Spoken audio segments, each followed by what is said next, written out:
Ohio. We're high on Ohio. These stories inform and inspire through the words of people who make Ohio home. Good news and good ideas, identifying and acknowledging the excellence that is all around us.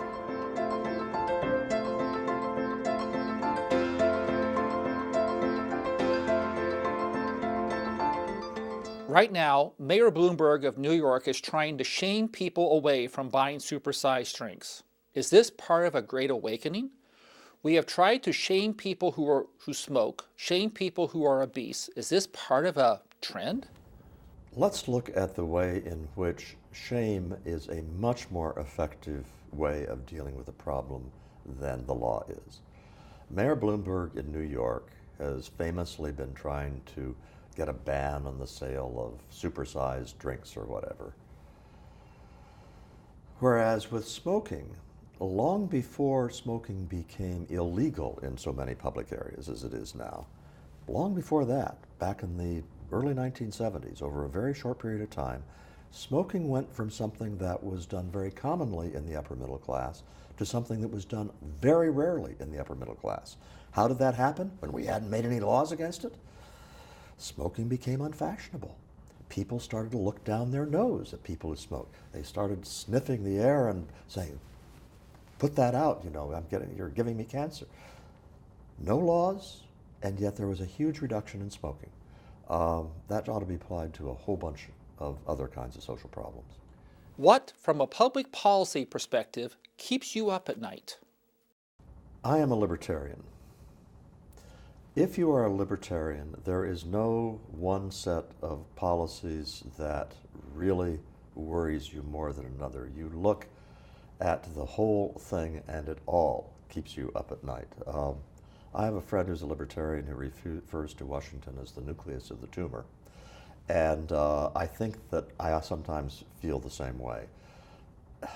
The phrase that is increasingly coming into my mind is that we have become a soft tyranny.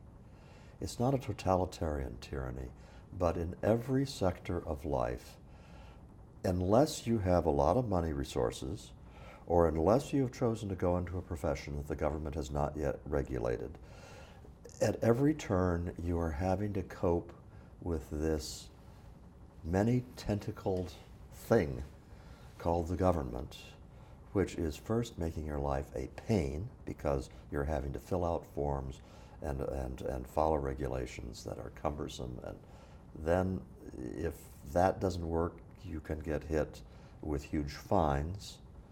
And then if you say you're going to fight these things, government bureaucrats can and do say to you, if you try to fight us in court on this, we will drive you out of business.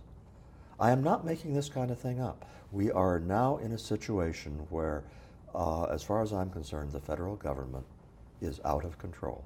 And I do not consider that to be a wild-eyed radical statement. I think it's pretty much an empirical statement of fact. Ohio has always been considered a self-correcting state.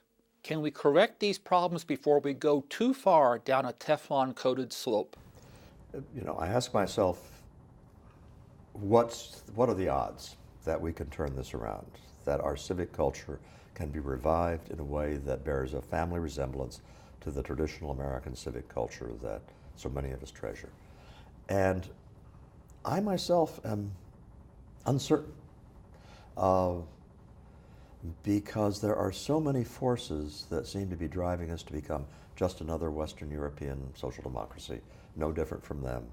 And they aren't terrible places, I like to go visit London and Paris and Stockholm and the rest.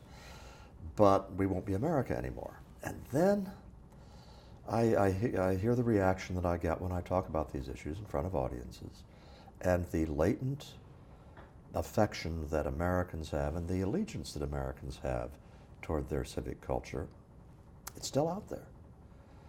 The question is whether it can be mobilized. And I do not have any insights to that answer that I'm not revealing to you. I would like to live another few decades, partly because I would like to know what the answer is. Do you have a conflict in you between your pessimistic and optimistic sides? Have you been shaped by being from a small town but now living in a vibrant city? There is a theory in the Murray family that my worldview has been deformed beyond redemption by growing up in Newton, Iowa. It was a company town. The Maytag Company was located there. It was a company town, but what a company. So that if you graduated from Newton High School, it didn't make any much difference how much money your parents had, because there was the Maytag Scholarship Program, and if you had the ability to go to college, Maytag would fund that. There was the Maytag Park, donated by the Maytags. There's a story in the 1950s that Fred Maytag saw the smoke coming out of the new Plant 2 that he'd built and said that's not good to be doing, and so he installed smoke scrubbers long before there was an EPA. All right, I will say that was a terrific company, and I was seeing American capitalism and small town life, if not at their best, close to their best. On the other hand, it wasn't that unusual.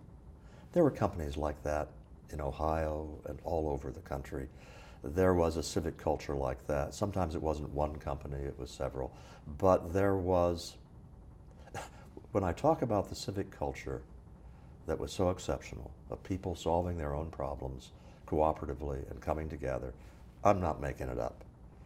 The United States has been that way, imperfectly, but has been that way, and we must not lose it.